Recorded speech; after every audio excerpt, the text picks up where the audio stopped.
Welcome back, teammates. Damon Wells here. Today we're pulling trust out of the warm and fuzzy soft skill category that most leaders just skip right over. We're putting it where it belongs as the foundational leadership requirement. So I need you to forget what you think you know about trust. You think keeping your promise and hanging corporate posters and showing competence are the tools and skills you use, and you're not 100% wrong, but you know it's more complicated than that. So today we're going deep. We'll talk about the role of genes, hormones, and your 3-pound squishy pink brain. This is the biology of trust and why it matters more than ever for leadership. In this video, I'm going to talk about what trust is, why it's part nature and part nurture, why it matters for leaders, and stick around to the end for the 5 biologically based behaviors to put in your leadership toolkit. If that sounds good to you, please hit like and subscribe, and let's go. So let's start with the definition. Now, there are lots of definitions for trust, but in a leadership context, I define trust as the belief that someone, like your boss, genuinely prioritizes both the organization's success and your personal well-being when making decisions. In other words, when they ask you to do something, it's not about serving their own agenda. It's about moving the team and you forward. Now, that belief becomes crucial, especially in high-pressure environments like the military.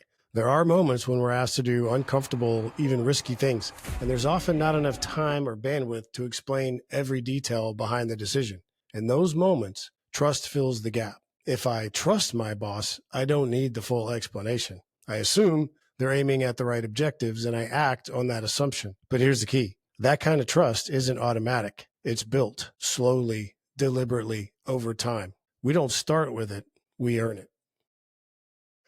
I found a great research paper on the biology of trust, and the researchers characterized trust as vulnerability, a risk, a bet that someone else won't take advantage of you. These researchers define trust as the willingness to accept risk based on your belief in another person's ability, integrity, and benevolence. In other words, their competence and their character. If any one of those falls apart, so does trust. And when it fails, if there's a lack of institutional trust in an organization, it's a force multiplier for dysfunction. So I want to show you that trust is more than just behaviors. And remember, at the end of this video, we'll talk those 5 behaviors you need to mix with this biology to create your trust gumbo. And biology plays a huge role in trust. And research shows it operates on 3 levels: genetic, hormonal, and neurological. First, genetics. Twin studies show that 10 to 20% of how much we trust others is heritable. Some of us are literally wired to be more trusting than others. Variants in the gene that modulates oxytocin, which is the trust hormone, predict how likely you are to trust a stranger. The gene controls how effective oxytocin is in your brain. That gene is just one ingredient in your gumbo roux. Are there any Cajuns following this? Second, hormones. Again, oxytocin, the actual hormone. What does it do exactly?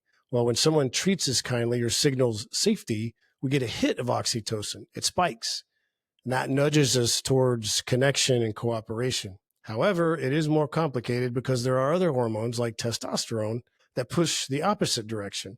They make you more vigilant, more territorial, and less trusting. And third, the brain. Functional MRI studies show that trust activates brain areas linked to reward, while distrust lights up regions associated with fear and ambiguity. Now, I've talked about this before, but uncertainty is a key driver of anxiety. If you're confident you can trust someone, you have less anxiety. So, what does all this mean for you as a leader? I have 3 points here. First, your team's trust issues may not be cultural. They may be biological defaults that you're trying to lead through. There's a system default setting on these models, and you can't PowerPoint or fake nice guy your way past that. You need strategies that work with human wiring, not against it. Here's a quick example. You lead a cross-functional team. One member constantly questions others' motives, seems reluctant to delegate, and triple checks everyone's work. You assume it's a cultural problem. Maybe their last team was toxic. But as it turns out, they've always had a high baseline of social vigilance, a biological tendency towards distrust linked to genetics, hormone sensitivity, or even early life stress. And no amount of team building bingo is going to change that. So you need structured transparency and slow earned reliability, not empty mantras about trusting the process. Leadership must work with the grain of human wiring, not just over it. Second, trust is fragile. Our brains are wired to constantly pick up signals for trustworthiness. There are weak signals and there are strong signals. A bad weak signal, facial expressions, body language, tone, so subtle you didn't even realize you did it, can trigger those ancient circuits that say this person is a threat. And that starts the ball rolling down the wrong side of the hill. A bad strong signal, getting caught stealing from the company or ordering your employees to violate company policy, that's how you throw trust off the cliff. Leaders who ignore the fragility of trust are flying blind. Here's your example. You're running a weekly check-in, you're in a rush, and your tone is sharp. You glance at your watch, you furrow your brow, and interrupt a teammate mid-sentence. You didn't mean to offend anyone, but their limbic system didn't get the memo. To their brains, those nonverbals screamed threat. The result? Their trust in you took a noticeable step in the wrong direction. The lesson here is that trust isn't built on logic alone. It's built on signals, behaviors, posture, eye contact, tone, microexpression. If your body says danger, your words won't land. Third, trust has a feedback loop. When someone feels trusted, they often become more trustworthy, thanks to rising oxytocin levels. But once betrayal hits, those other hormones and Mr. Nasty, cortisol, the stress hormone, kick in, and now you're fighting uphill. Example, you delegate a high visibility task to someone who's never handled one like it before. You make it clear, I believe in your judgment, let me know what you need, I'll back your decision. That employee becomes more engaged, double checks their work, and seeks input, not because you demanded it, but because they felt trusted. That sense of safety kicked off oxytocin release, increasing cooperation and attention to social signals. Now flip it. If you micromanaged or questioned them publicly, the other hormones are going to come out, including Mr. Nasty, cortisol, and they shut down or get defensive. The takeaway here is trust isn't a static state. It's a chemical loop. What you signal changes how they behave, which in turn reinforces how you perceive them. You either build the loop or break it. This is why psychological safety isn't a touchy-feely concept that only applies to HR professionals and psychologists. It's a neurochemical environment in every human on every team. And if you're cultivating threat, confusion, or hyper-competition, you're destroying the very trust circuits that make your team work. Okay, you made it to the practical part. Now, let's discuss those 5 actions you can take to build and maintain trust. First, practice deliberate safety signaling during every interaction, especially first meetings with new team members. Your body communicates before your words do. Eye contact, steady tone, and open posture trigger oxytocin production.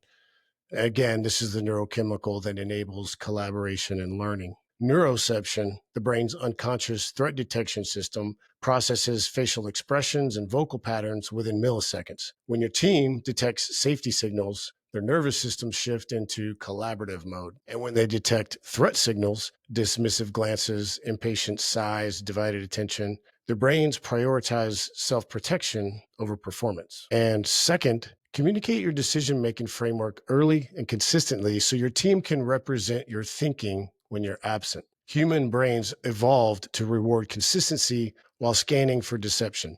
Your team should predict your core principles while trusting your adaptive responses to changing situations. Psychological safety research shows that teams perform best when they can anticipate their leaders' decision-making framework. Now, this predictability reduces cognitive load and increases initiative taking. Share your mental models explicitly, how you evaluate situations, what factors drive your decision, which principles remain non-negotiable. And third, balance high standards with explicit appreciation for effort and learning processes. The most destructive leadership pattern combines high conscientiousness with low agreeableness. These leaders create efficient systems while systematically alienating their teams through constant correction and minimal appreciation. Research on the 5-factor model shows this combination produces environments that feel punitive rather than developmental. Teams interpret persistent correction as evidence of distrust, responding by withholding discretionary effort and creative contributions. And fourth, consciously adjust your leadership approach based on situational context rather than applying one style universally. Trust requirements shift across different environments. High risk, low ambiguity situations prioritize competence demonstration. High ambiguity, emotionally charged situations prioritize empathy and psychological safety. Contextual leadership theory demonstrates that effective leaders adjust their trust building approach based on environmental demands. And it seems obvious, but emergency situations require different trust signals than innovation sessions or strategic planning meetings. And fifth and last, include team members in decisions that affect their work and acknowledge when you need to make unilateral choices. Trust operates as a dynamic system where every interaction either strengthens or weakens future collaboration. When team members feel excluded from relevant decisions, their brains interpret this as threat signals. They conserve energy for self-protection instead of channeling it towards shared objectives. This defensive response becomes self-reinforcing. As trust erodes, leaders often increase control, further damaging psychological safety. Reframe trust from interpersonal nicety to organizational infrastructure. Trust determines information flow speed, learning cycle efficiency, and adaptation capability. Organizations with robust trust infrastructure experience faster problem identification, more efficient innovation cycles, and greater resilience during challenges. Without trust infrastructure, cognitive energy goes towards self-protection rather than objective advancement. Before your next team interaction, shift your assessment from are they listening to do they feel safe enough to contribute their best thinking? Biological responses operate faster than rational thought. If team members perceive threat signals through your communication patterns, their nervous systems will prioritize self-preservation over collaboration. If this video resonated with you, do me a favor and share this with a leader you've learned from. Get that conversation started, and then share it with your newest employee and get their honest feedback about how you're doing. I like those spicy conversations. Thanks for watching.